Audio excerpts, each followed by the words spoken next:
Das Krisis Hinterle, or the Hard Luck Pup.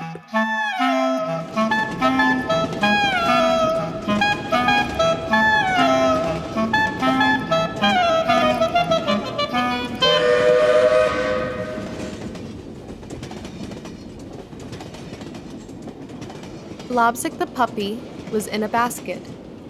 The woman from Brownsville had laid him there, so he couldn't see where they were going. She had climbed up to the elevated at Sutter Avenue Station, tossed her nickel into the turnstile, and run up to the tracks, where the train was waiting to carry them lickety-split to the Bronx. In Labzik, sei nicht baz auf mir, wo sich dir so, sie zu lieb dem Krisis. But Labzik wasn't mad. He was delighted to be in a basket. Und man nicht Labzik, als ich hab dich fand. Ich hab dich lieb. Nur es ist nicht zu dir was zu geben zum Essen. Und der Fahrtage haben mir euch weggeschickt, unsere kleine Tochter zu der Tante kann wussten.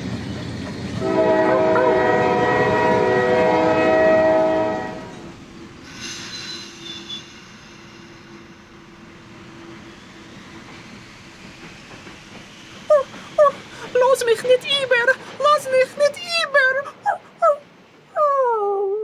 But it had already happened. The train sped away with the woman from Brownsville, and the puppy was left alone, in a strange part of the city with a note around his neck. At first, Labzik thought it was all just a game, and that someone would come back and get him soon. So he lay down in a corner and waited. He waited and waited as the day wore on and eventually turned into night.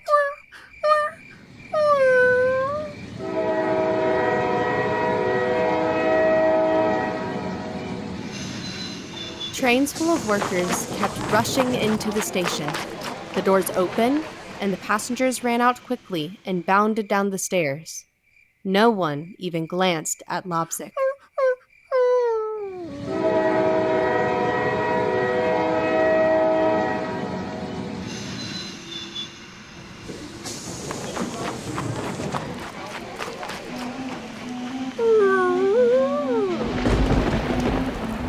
Meanwhile, it began to rain. It got cold. Trains rushed in, people got out, but absolutely no one noticed the puppy with the note around his neck.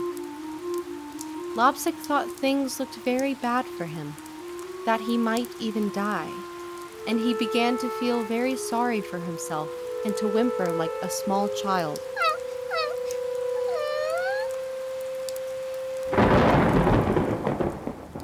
Let's leave Labzik crying on the platform for a while so we can tell about Berl the operator.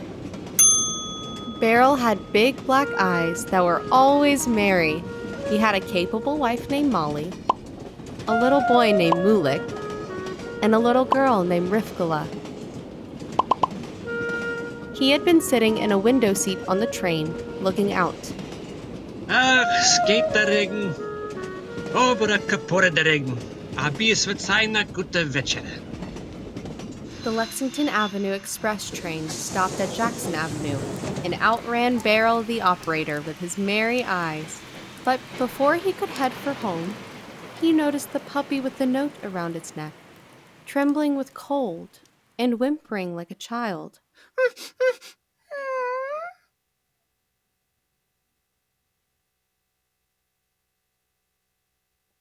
Es ist eine Krise. Mein Mann arbeitet nicht und wir haben nicht das was zu geben essen. Gute Menschen, die haben noch Arbeit, nehmt es heran. Das heißt, Labzik. Soll ich das nehmen daheim oder soll ich das nicht nehmen? Man wird doch das dürfen geben essen und ich arbeite so winzig.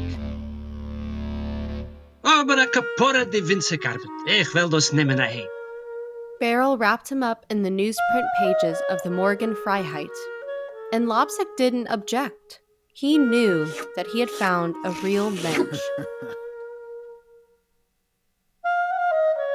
I don't even have to tell you about the great joy of Rivkala and Mulik when their father brought the hard luck pup into the house. They gave him warm milk, bathed him, toweled him off and put him to bed in a cradle. Rivkala rocked it and sang softly. O Labzik, o schlaf, hinter von Krises schlaf.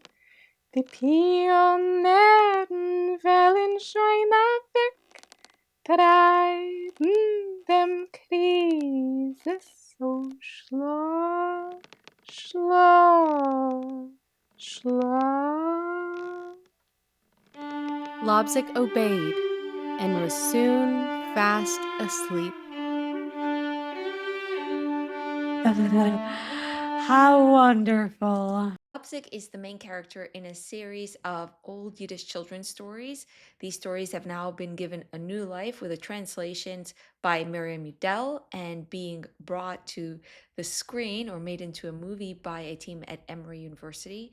We talked about that and so much more in my recent long-form interview with Miriam Udel, and I hope you'll check that out. It is linked in the video description below. Bye-bye.